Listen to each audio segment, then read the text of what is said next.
Muy buenos días. Que el Señor les bendiga. Buenas tardes. Buenos días y buenas tardes. Los dos. Muy bien. Gracias, mis hermanos, por liderarnos en la alabanza. Gracias por esas canciones y letras. Vamos a seguir con ese espíritu de adoración. Y quiero pedirles si pueden abrir sus Biblias en el Salmo 130. Salmo 130. Si usted nos está visitando por primera vez, quiero presentarme y agradecerle su confianza, estar aquí con nosotros. Mi nombre es Manrique Salazar y sepa que es una respuesta contestada, una oración contestada.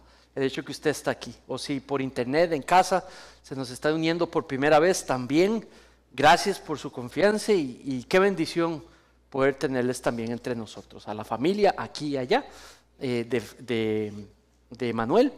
Qué bendición el hecho que podamos leer el Salmo y estudiarlo, 130, y que nos anime en esta tarde.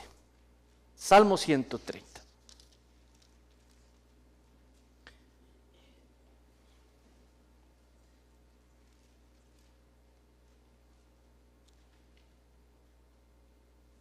Desde lo más profundo, oh Dios, Señor, he clamado a ti. Señor, oye mi voz. Estén atentos tus oídos a la voz de mis súplicas. Señor, si tuvieras en cuenta los pecados, las iniquidades, ¿quién, oh Dios, podría permanecer de pie? Pero en ti hay perdón para que seas temido. Espero en el Señor, en Él espera mi alma, y en su palabra tengo mi esperanza. Mi alma espera al Señor más que los centinelas a la mañana. Sí, más que los centinelas a la mañana. Oh Israel, espera en el Señor, porque en el Señor hay misericordia y en Él hay abundante redención. Él redimirá a Israel de todas sus iniquidades. Padre, por favor, ayúdanos en esta tarde. Te pido por mí, Señor, ayúdame a ser fiel a tu palabra, a ser claro en exponerla, en ser eficiente, herramienta para explicar y presentar a mis hermanos en Cristo, a todos los presentes.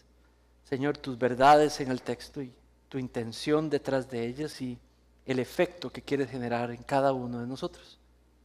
Te pido por ellos, Señor, para que también les des también discernimiento para entender tu verdad en el texto y con qué intención y lo que estás buscando impactar en sus vidas, a lo que los estás o las estás llamando a hacer. Por ambos te pido también para que nos podamos regocijar y nos podamos unir en esta tarde para agradecerte una vez más al final de este sermón lo precioso, lo fiel, lo grandioso, lo confiable, Señor, lo seguro, Señor, que tú eres. En el nombre de tu precioso Hijo Jesucristo te pido esto. Amén. Miren lo que tengo aquí.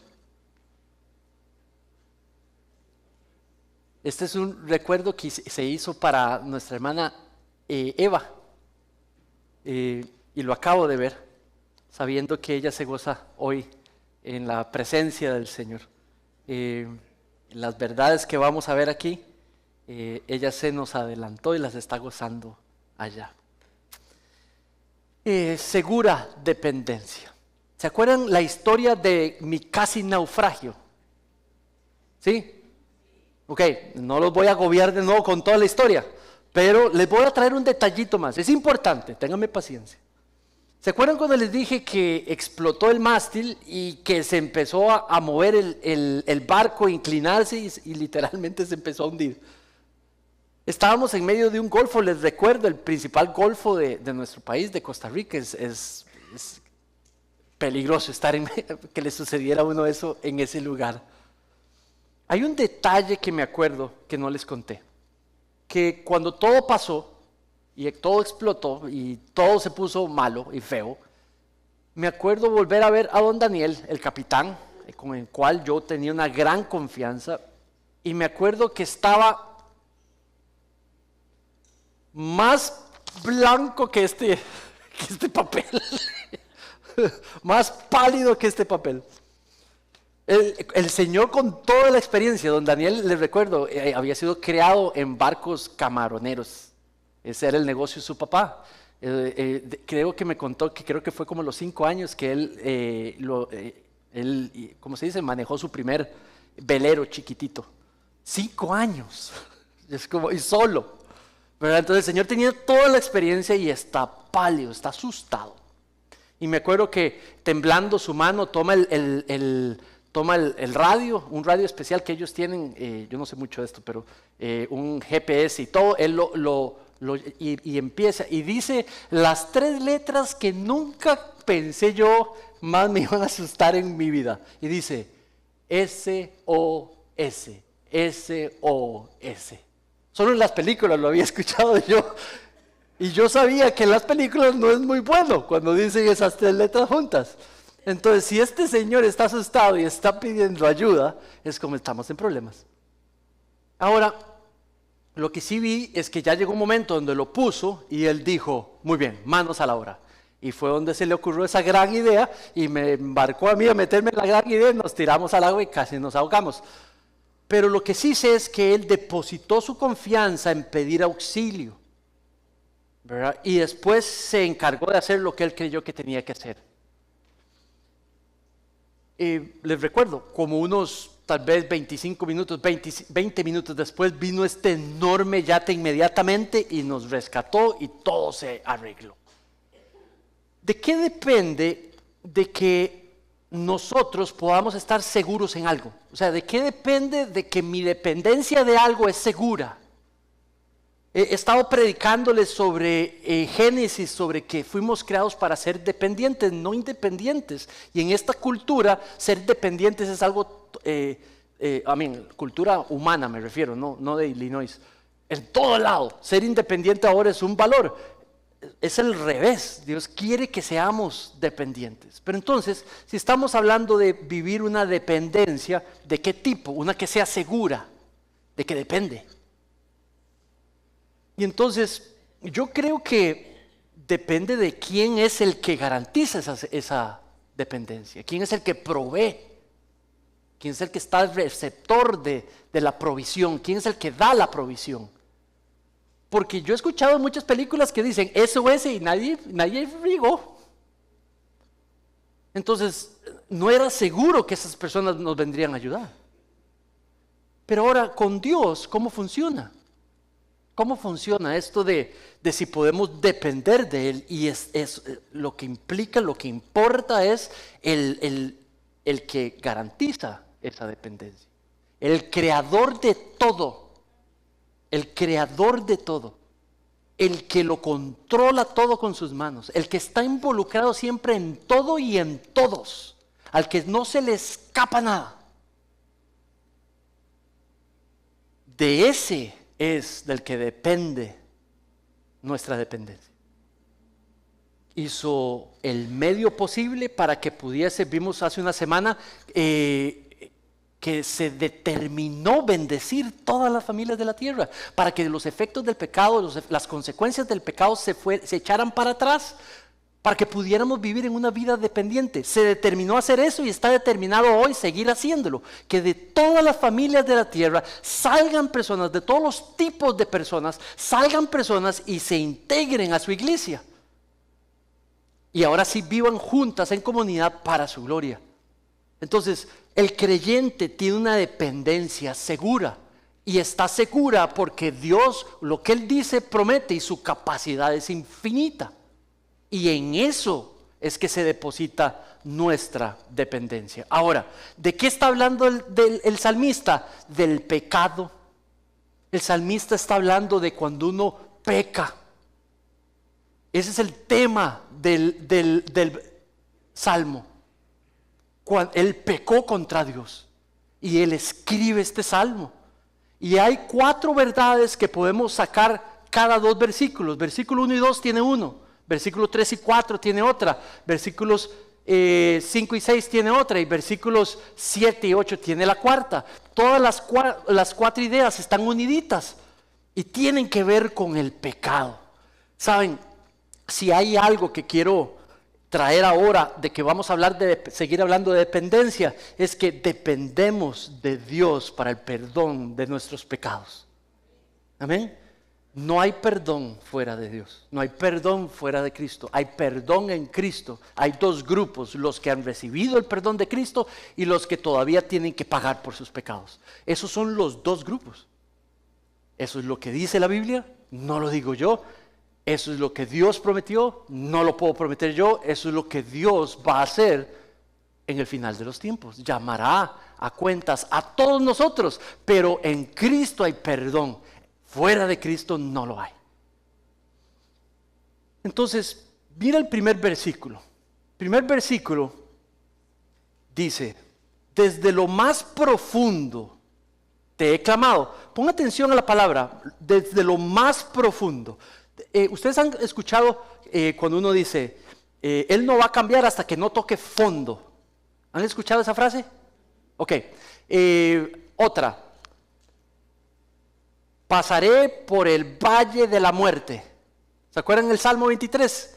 Cuando pasamos por el valle de la muerte, un lugar muy bajo de sufrimiento, de ataque. En el caso cuando toca fondo, es cuando está en lo peor de su pecado.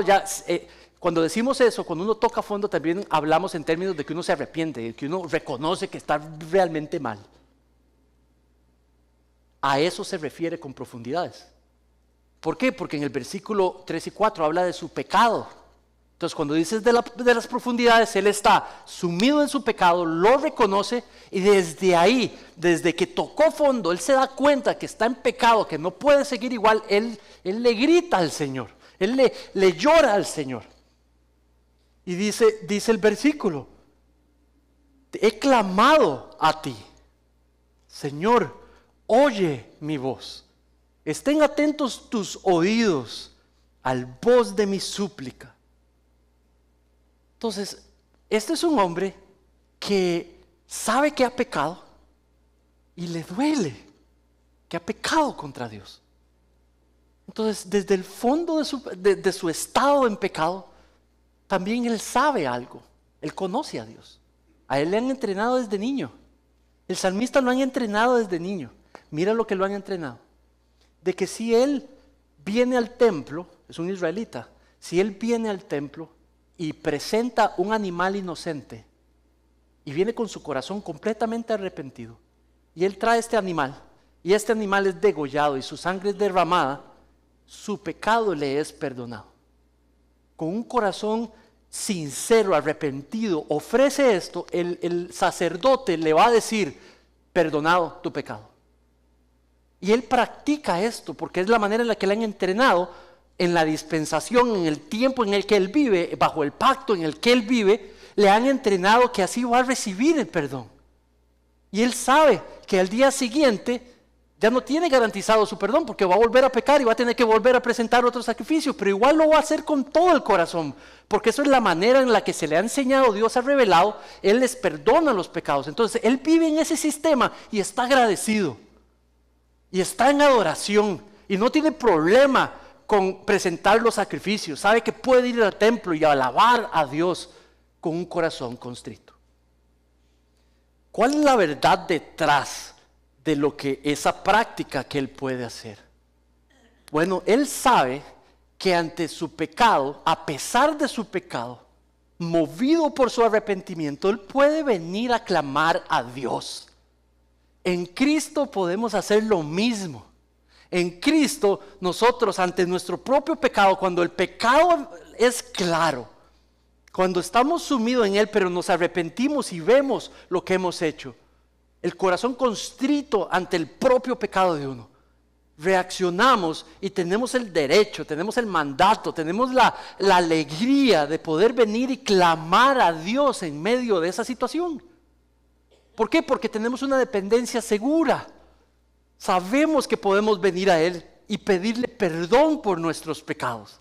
Sabemos que la cruz es justamente eso, para que podamos hacer eso y recibir perdón. Ahora, el creyente no pierde su salvación cuando peca.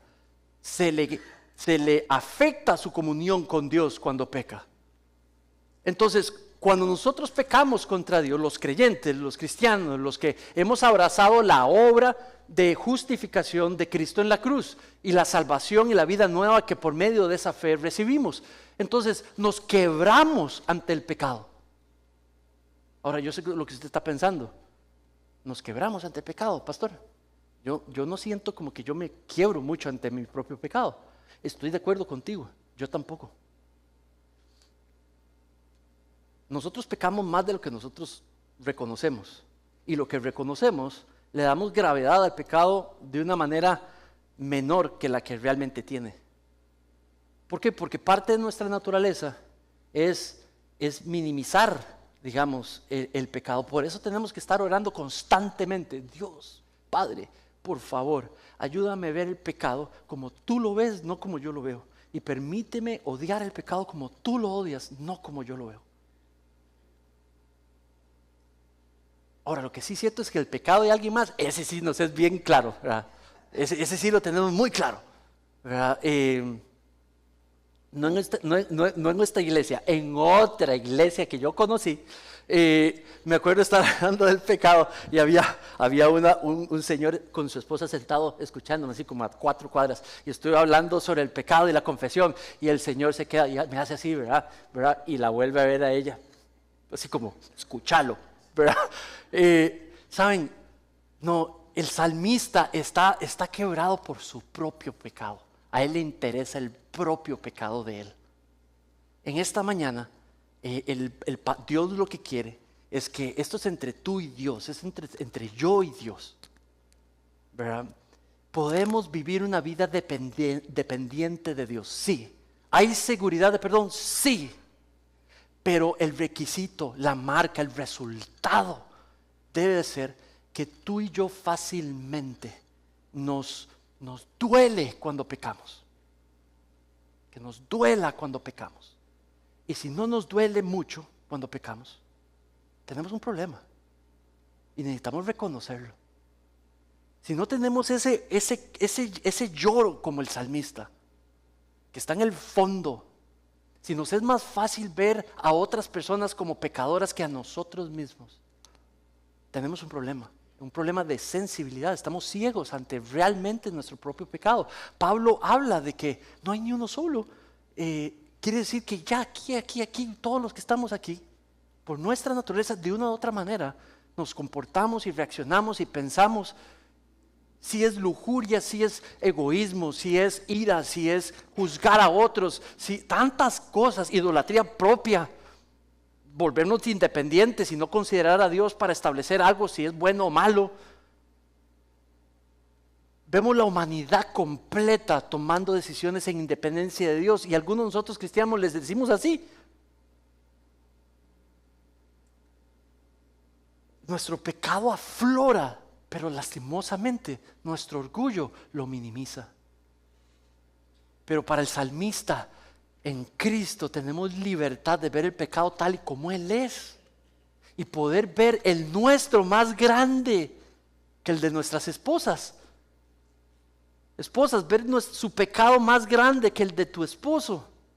Madres o padres aquí presentes, ver tu propio pecado más grande que el de tus hijos.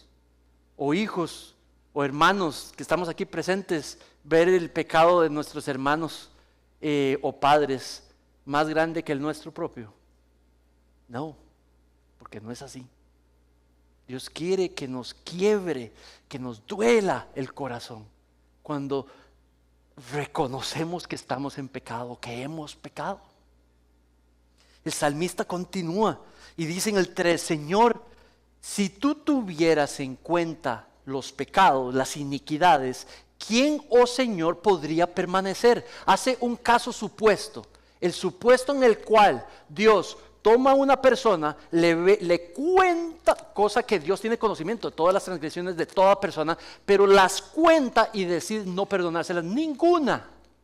Él dice, ¿quién quedaría de pie? ¿Quién viviría? Ni uno.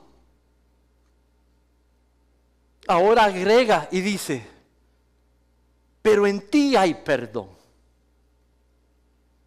para que seas temido.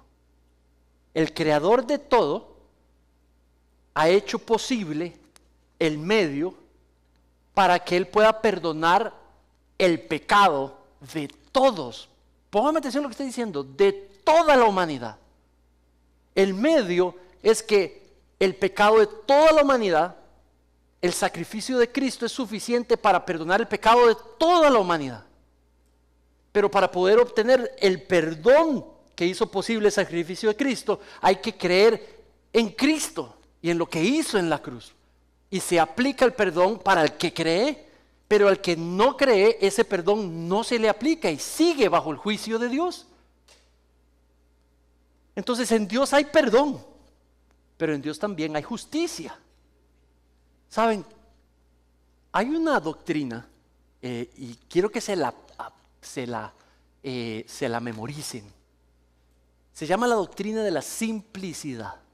Repitámoslo todos juntos. Doctrina de la simplicidad. Es un término técnico, pero yo quiero entrenarlos en las cosas técnicas de la palabra de Dios. ¿Qué quiere decir de que Dios es simple? Quiere decir cuando los pasajes que Él dice que Dios es uno, no tiene partes, es uno solo, una sola unidad. No se puede dividir a Dios.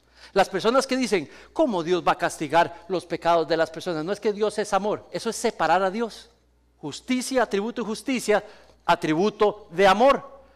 Esta me cuesta pensarla, mejor me quedo con esta solamente, como si Dios tuviera partes. Dios es uno, tienes que agarrar amor y ponerla a la par de justicia y entenderla juntos. Que Dios no perdona el pecado, pero lo ha perdonado en Cristo y el perdón de los pecados se reciben solamente en Cristo. Tienes justicia y tienes amor realmente ahí presente. Ese es el diseño de Dios, funcionando al mismo tiempo, porque Dios es simple, no es compuesto de partes. Los atributos no pueden verse como partes, todas son componentes de Él y hay que verlos todas funcionando al mismo tiempo. Justicia, amor, paciencia, bondad, ira, todas funcionando al mismo tiempo. Yo personalmente no tengo problemas de pensar en la ira de Dios sobre mi propio pecado, porque también conozco el amor de Dios para perdonar mi pecado y el medio que Él generó. Sé que es justo, pero también sé que Él es amor. Ante nuestro pecado, clamamos confiados al Señor. Pero también en Cristo hay perdón de los pecados. Ahí todos los atributos de Dios al mismo tiempo funcionando, de su bondad, de su justicia, pasó un juicio. El que peca lo paga. Pero en su amor envió a su Hijo para que el que peque no tenga que pagar por sus pecados. Y castigó nuestros pecados en Él mismo. El ofensor, el pecado del ofensor, castigado en el corazón del ofendido, completamente no natural. Eso es justicia y amor. Ese se llama Jesucristo. Dios mismo castigando tu pecado y el mío en Él mismo, para que no tuviéramos que pagarlo. Entonces la única manera de accesar ese perdón y clamar eso es haciendo la cruz el objeto de nuestro perdón, el medio para recibir ese perdón. Lo que ustedes y yo celebramos hoy es que en Cristo hemos sido perdonados y que no tenemos que pagar por ellos. Y podemos cantar el perdón que hemos recibido. Podemos contárselo a todo el mundo que hemos sido perdonados por gracia, para la gloria de Dios. Podemos vivir como personas perdonados. Una persona perdonada levanta la cabeza, no coloca su orgullo en alguna cosa que hizo para lograr el perdón, pero le da gloria a Dios, pero camina con la cabeza en alto de que ha sido perdonado en la cruz del Calvario.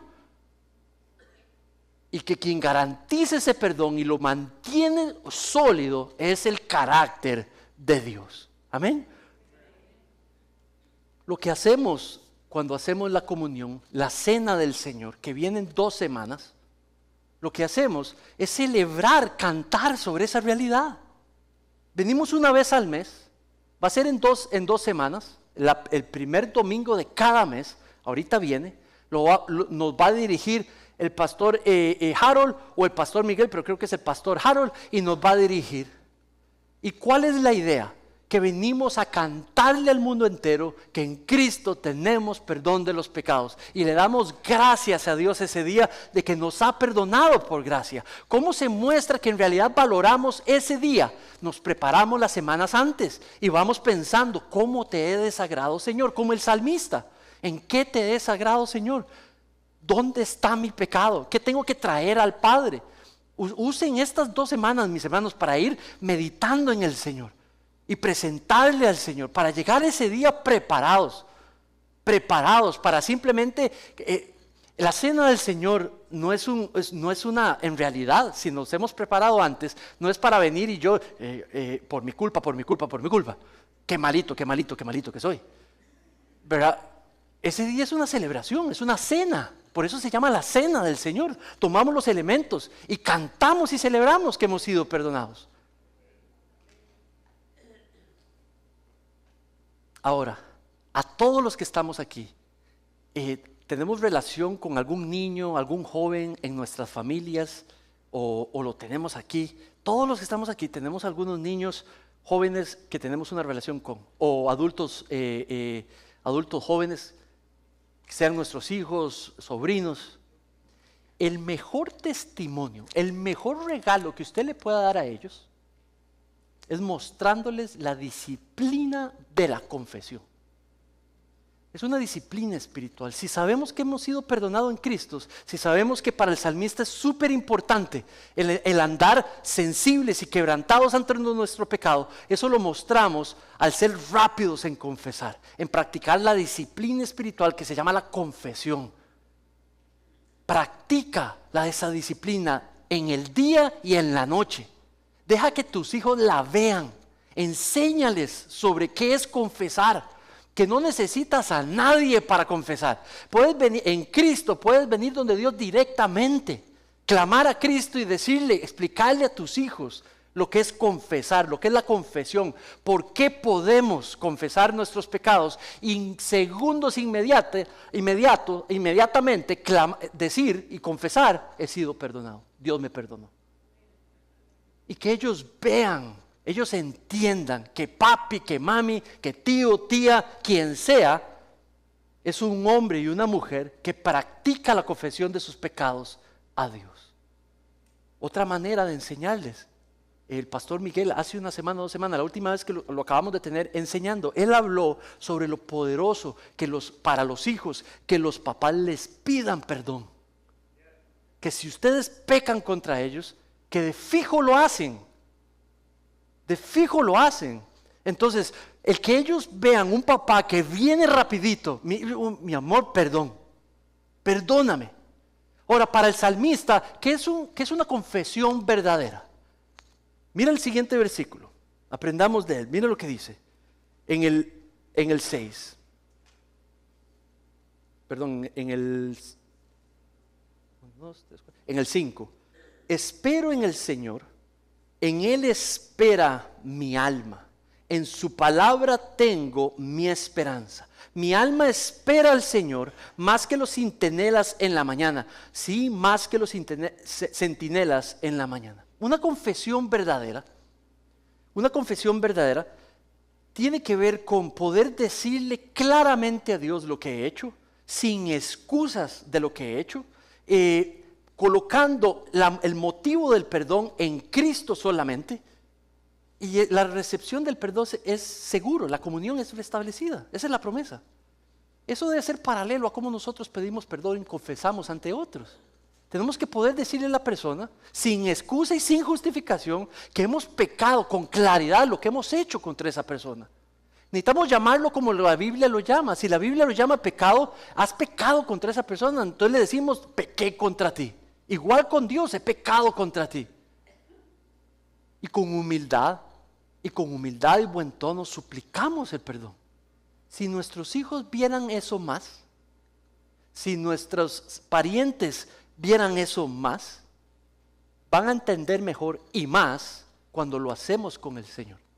Porque si yo veo a papi y a mami hacerlo conmigo y ahora lo veo que lo hace con Dios, entonces me es fácil entender que yo también lo puedo hacer con Dios. Para llevarlos a la humildad de Cristo necesitamos presentar a Cristo ante ellos y que ellos vean la humildad de Cristo en nosotros primero. Quiero invitarte sin dudarlo a que reúnas a tus hijos, reúna a tu familia. Háblales sobre la confesión, háblales sobre el perdón que hay en Cristo, háblales sobre la cena del Señor, hábleles, cuéntenles la bendición que en Cristo tenemos, que tenemos seguridad de perdón. Amén. Por fe esperamos, expectantes que el Señor actúe en su palabra. Él dice, en el Señor espero. Dice el versículo 5, espero en el Señor.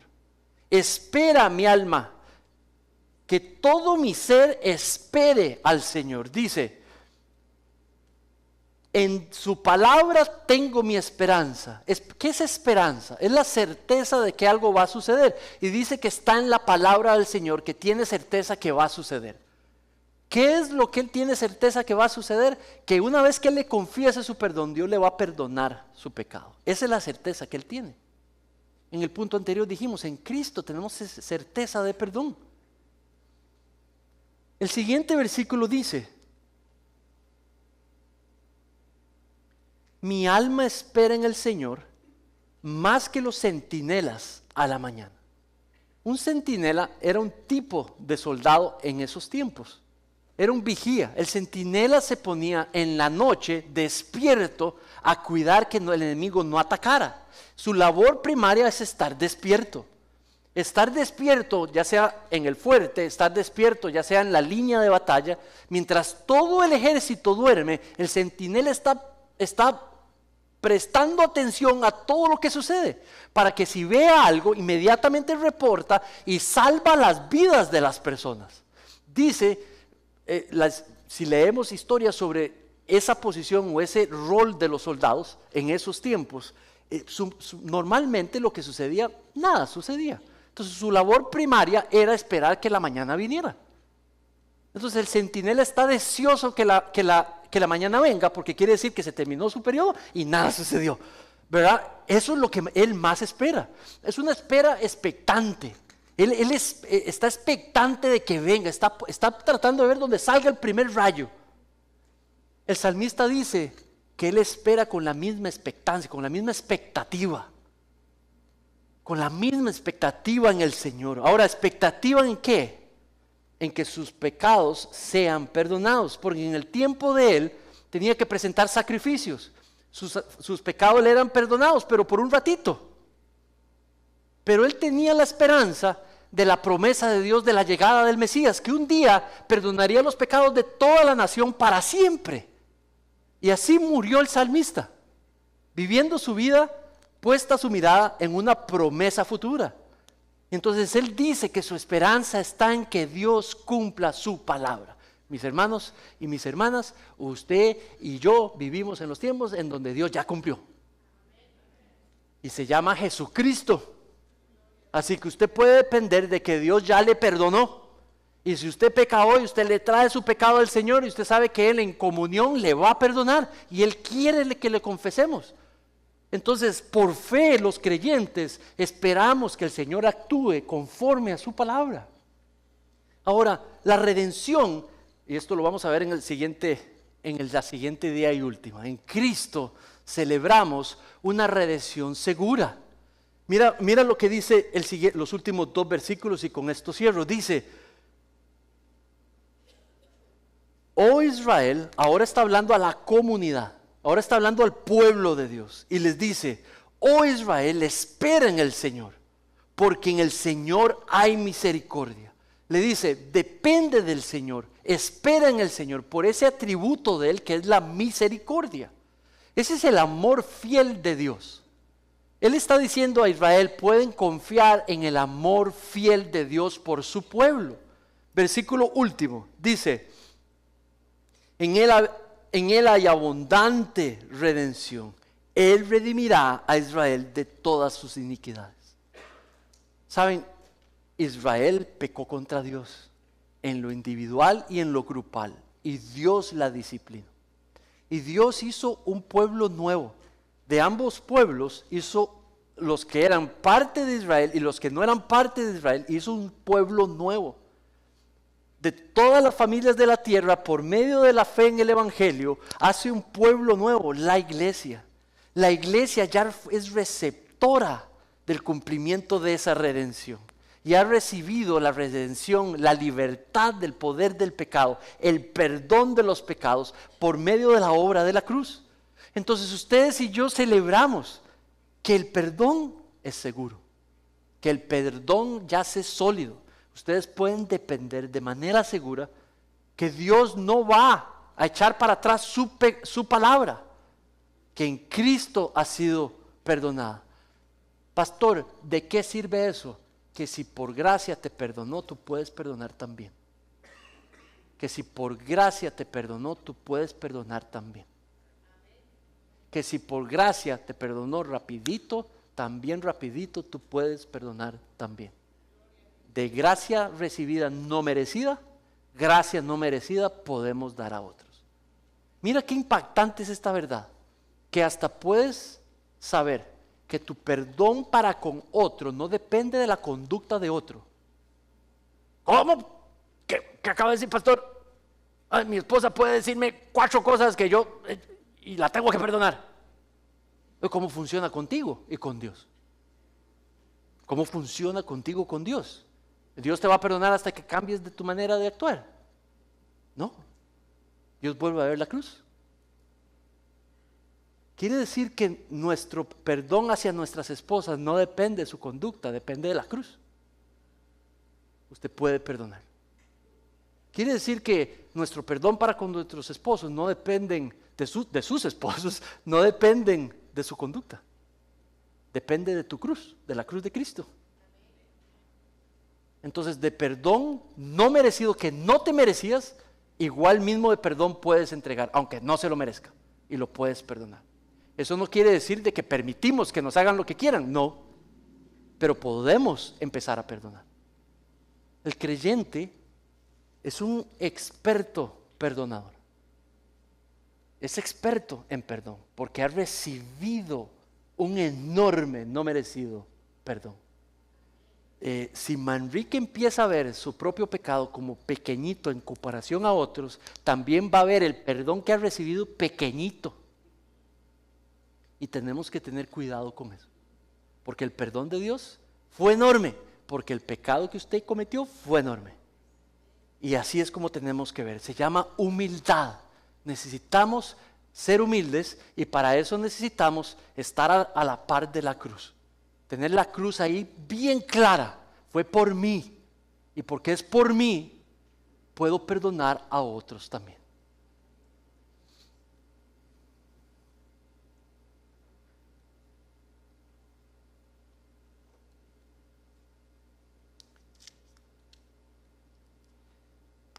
Juan, el discípulo amado, este era el más jovencito de todos los discípulos, era como el chiquillo en el grupo. Y dice que tenía parece que hay varios pasajes que describen que tenía como una relación muy cercana con nuestro Señor Jesús. Describe que hasta se recostaba, digamos, en los regazos de nuestro Señor Jesucristo. Él escribe en el capítulo 1, en la primera carta, en el capítulo, versículo 8. Si decimos que no tenemos pecado, nos engañamos a nosotros mismos. Y la verdad de Cristo no está en nosotros. Nadie aquí, mis hermanos, puede decir que no peque, que no ha pecado. Yo escuché un día un líder de una, no creo que sea una iglesia, pero verdadera, pero un líder mundial llegar a decir que él ya no pecaba. ¿Verdad? Y es como yo escucho eso y es como, uy, yo mejor me escondo. ¿Verdad? Si usted escucha eso, salga corriendo, porque ese está completamente engañado. Aquí no hay nadie que haya parado de pecar. Cuando hay salvación, cuando hay relación, hay convicción de pecado. Se llama el Espíritu de verdad. El Espíritu Santo, el Espíritu de verdad, que nos permite mostrar nuestro pecado y cuando estamos pecando. El que no ve su pecado, el que no lo ve y no lo sigue viendo y se mantiene no viéndolo, es porque no tiene el espíritu de pecado, el espíritu de verdad. Eso nos pone una presión a todos los que estamos aquí, de que no debiéramos ser el mismo hoy y mañana, hoy y el próximo año. Dios quiere transformarnos a todos y uno de los medios que usa es la confesión diaria, la confesión mensual. Los invito a preparar sus corazones para en 2 semanas practicar como iglesia la comunión, la cena del Señor. Amén. Que el Señor te bendiga, que el Señor te llene de su sabiduría, que te dé humildad y que la puedas mostrar en casa, que la puedas mostrar donde quiera que vayas y que puedas confesar en la libertad que en Cristo tienes y celebrar el que puedes confesar tu pecado e inmediatamente esperar de manera dependiente y segura el perdón por tus transgresiones. Amén. Oremos.